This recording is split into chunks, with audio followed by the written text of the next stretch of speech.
Traçar um histórico sobre a hoje já tão bem conhecida Máscara Guy Fawkes talvez tenha se tornado inútil. Inútil não porque não nos leve a lugar nenhum, mas talvez porque leve a lugares demais.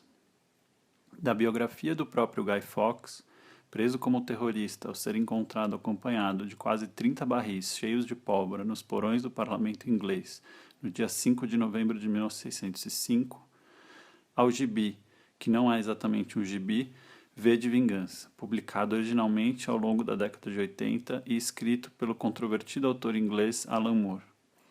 Na história ficcional, ambientada num futuro distópico em que um partido fascista domina a Inglaterra, V, um anarquista revolucionário vestido como a máscara de Guy Fawkes, cumpre um papel que certamente poderia ser atribuído a de um herói de história em quadrinhos. Da cientologia, uma invenção de um tal L. Ron Hubbard, do início da década de 1950, que em seguida se tornou uma religião e que notoriamente tem o ator Tom Cruise entre os fiéis de sua igreja de popularidade crescente, aos protestos realizados contra as atividades da cientologia pelo grupo auto-intitulado Anonymous. Do filme, adaptado dos quadrinhos a contragosto de Alan Moore, pelos famosos ex-irmãos e atuais irmã e irmão Wachowski, os mesmos de Matrix, também um filme de cunho religioso, se poderia argumentar. Ao aparecimento do website de discussão 4chan, de onde, pode-se dizer também, saiu a base daquilo que hoje se transformou no Anonymous.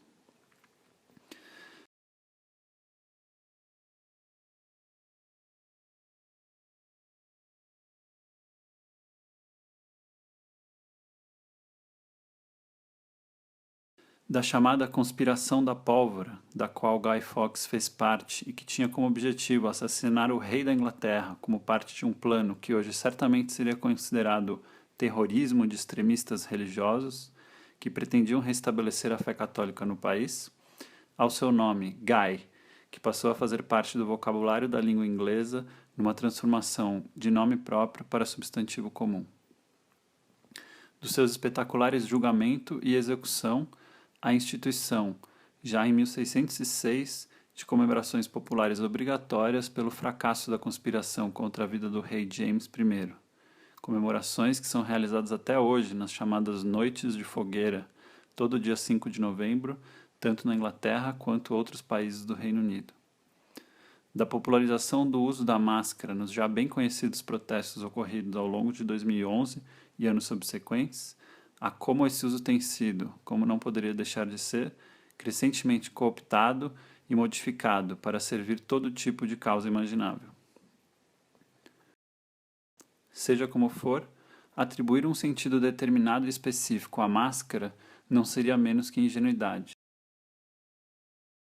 Mas estabelecer uma identidade para a anonimidade, o que poderia parecer um oxímoro a princípio, parece ser justamente o que ocorre.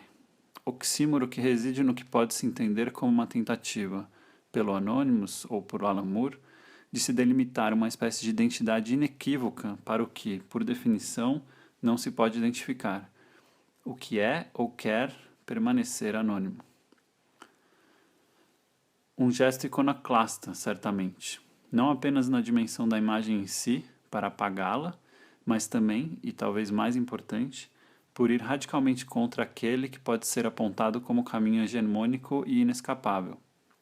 Na era das individualidades autoafirmadas e construídas, das contas, perfis e usuários, abarrotados de informação sobre e, claro, quase totalmente providas voluntariamente por seus donos, toda tentativa de escapar da corrida desenfreada pela identificação, catalogação e organização generalizada torna-se um problema real.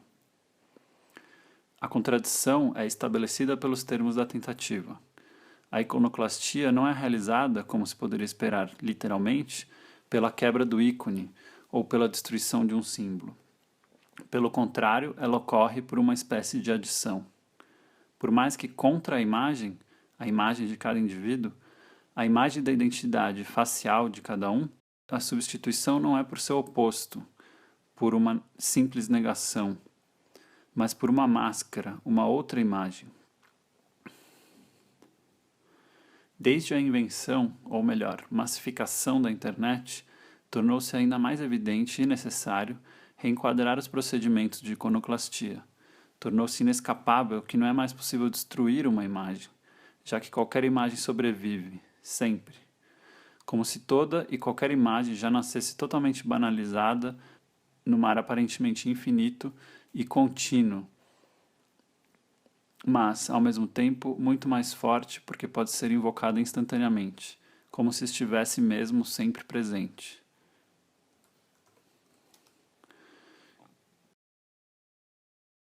E mais, do arquivo de todas as imagens do passado, a todo tempo, podem ser arrastadas novas, velhas imagens, para que passem também a ter esse fatal destino. As imagens não pertencem mais exclusivamente ao domínio da realidade tradicional. Tornam-se assim, prática e concretamente, indestrutíveis. As imagens existem mais numa espécie de virtual puro do que na própria realidade.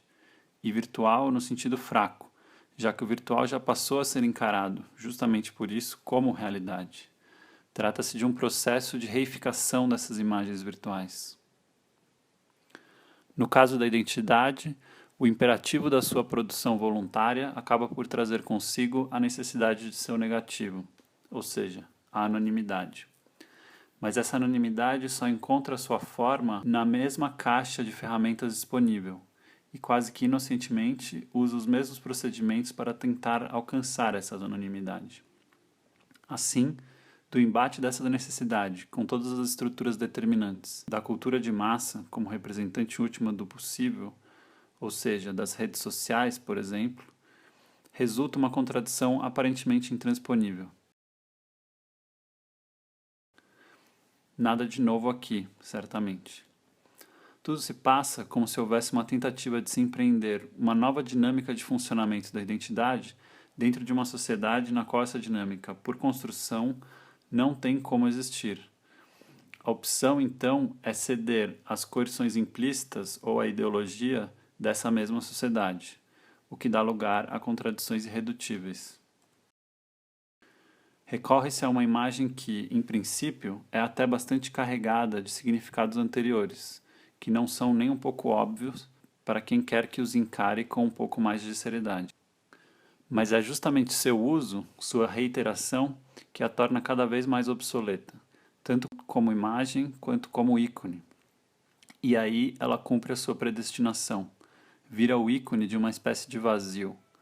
Pela adição de excessos, o significado da máscara se reencontra sobre si mesma e colapsa, se transforma em um vazio semântico, um buraco.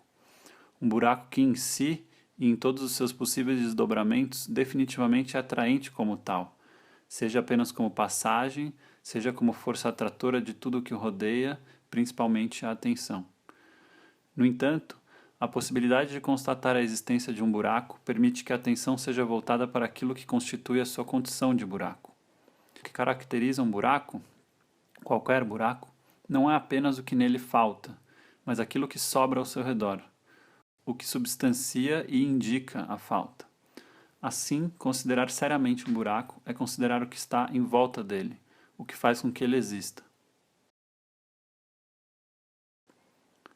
Uma ação.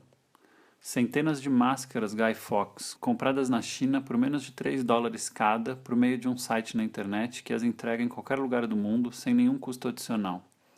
Também produzidas na China e distribuídas pelo correio contendo apenas uma indicação de um outro site, de volta à internet, no qual pode-se assistir a este vídeo. Tomemos o correio. O correio já foi, em algum momento, um veículo primordial de transmissão e troca de informação. Ao mesmo tempo, e por isso, sempre foi uma ferramenta estatal de gerenciamento e controle do fluxo de informação. Mas, fato indisputável, o correio vem ficando cada vez mais obsoleto com o tempo. E não é à toa que ele está sendo substituído pela internet, ao passo que o Estado assume, na internet, cada vez mais esse papel de poder e vigilância.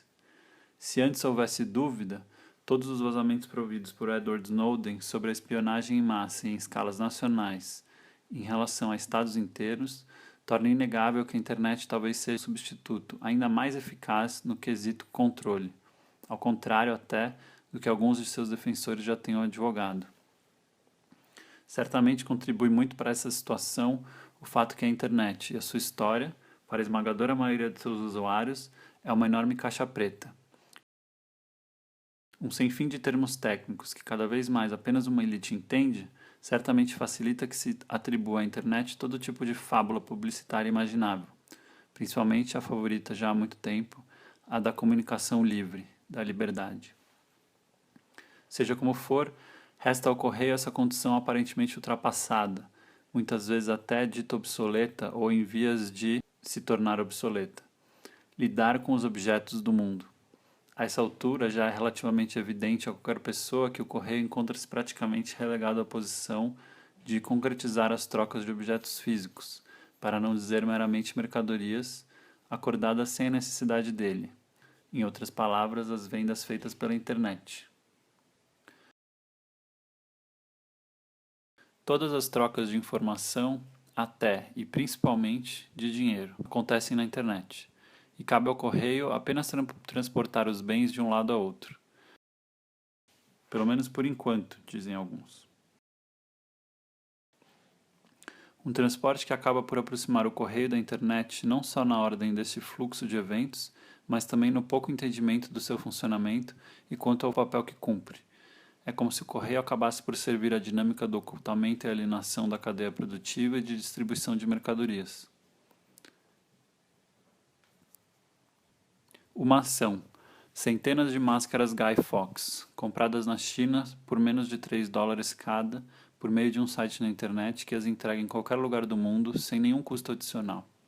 Produzidas na China e distribuídas pelo correio contendo apenas uma indicação de um outro site, de volta à internet, no qual pode-se assistir a esse vídeo. Se uma ação como essa tivesse sido realizada dentro do espírito revolucionário ao qual se refere Ed Reinhardt, certamente seria possível atribuir a ela um vetor positivo quixotesco, mas deveria ser inescapável a necessidade de considerar as condições e relações entre todos os elementos enumerados.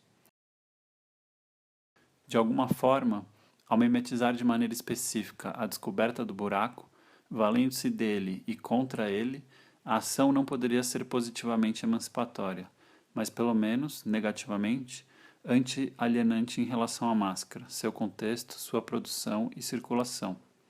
Restaria saber o que se pode reaprender dessa lição iconoclasta fadada ao fracasso e mau entendimento, e por isso ao sucesso.